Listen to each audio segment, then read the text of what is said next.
ৰাধে ৰাধে। এবাৰ অৰ্জুনে ভগৱান শ্ৰীকৃষ্ণক সুধিছিলে যে বিষ কাক বুলি কয়।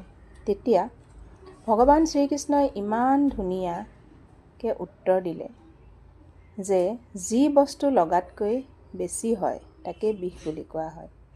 যেনে মানুহ বেছি শক্তিশালী হ'লেও বেয়া, বেছি মানুহে মানুহক ভাল পালেও বেয়া, বেছি যদি ধনী হয় তাতো যেতিয়া মানুহৰ অহংকাৰ আহে সেইটোও বেয়া, সেইটোও বিষলৈ ৰূপান্তৰিত হয়।